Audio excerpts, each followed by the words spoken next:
अनुसारेण रामकृष्णे समग्रया यो धर्म स्थापनरतो वीरेशं तं नमाम्यहम्। শ্রী শ্রী ঠাকুর মা স্বামীজির রাতুল চরণে আমার ভক্তিপূর্ণ প্রণাম। এখানে গ্রাম্য দেবতা দেবীদের মন্দির দর্শন করে আমরা স্কুলে পৌঁছালাম, তাদের উদ্দেশ্য ভক্তিপূর্ণ প্রণাম।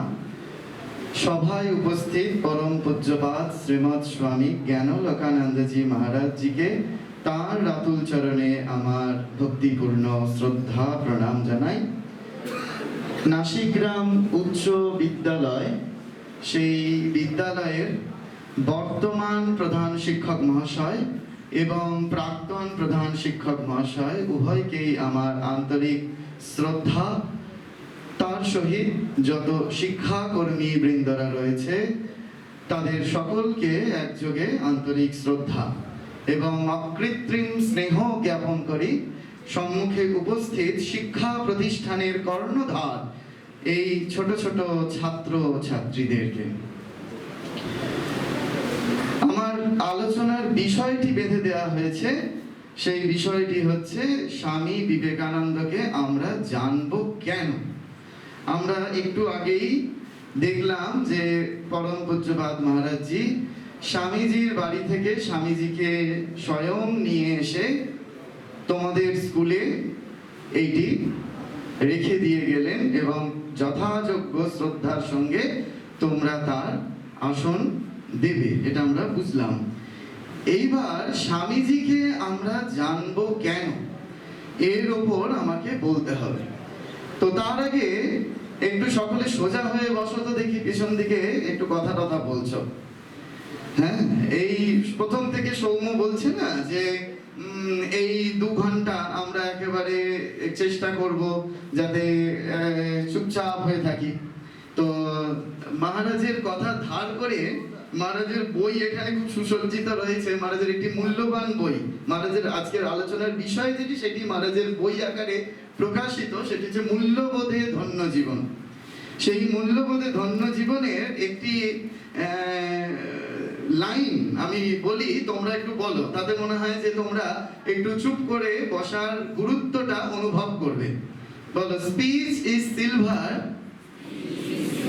জোরে বলবে। হ্যাঁ, speech is silver but silence is gold. Speech is silver but silence is gold. এর বাংলা নিশ্চয়ই বুঝতে অসুবিধা নেই। এই যে আমরা কথা বলছি, সেই কথা বলাটা যদি আমরা রূপোর সঙ্গে তুলনা করি তাহলে চুপ করে থাকাটা সোনার মতো মূল্যবান।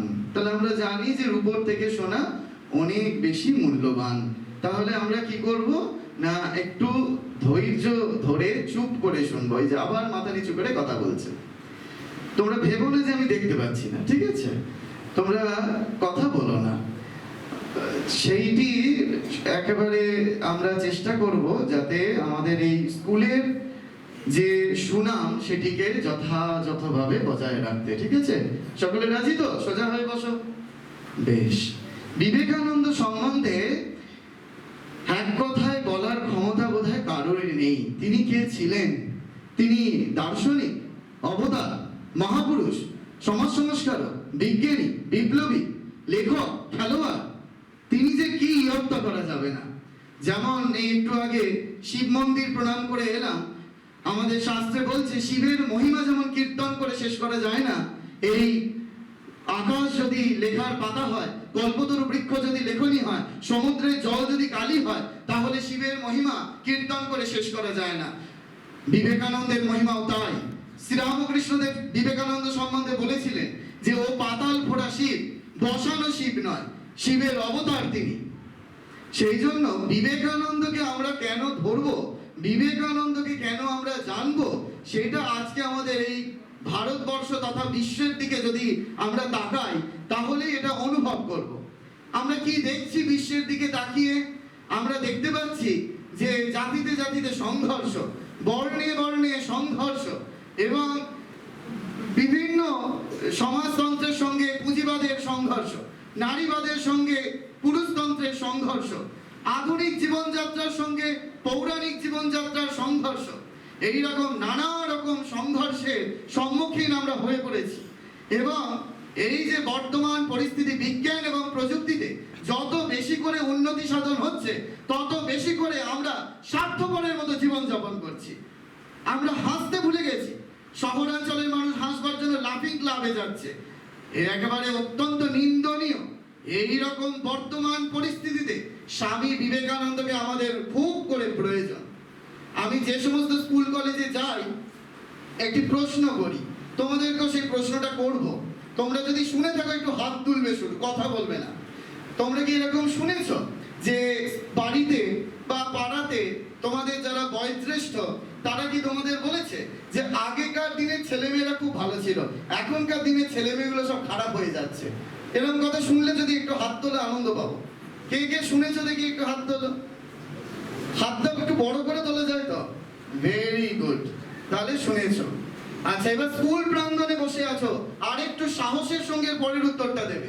স্কুলে এসে শুনেছো টিচারদের কাছে আগের ব্যাচের ছেলে মেয়েগুলো ভালো ছিল, এর ব্যাচের ছেলে মেয়েগুলো খারাপ হয়ে গেছে।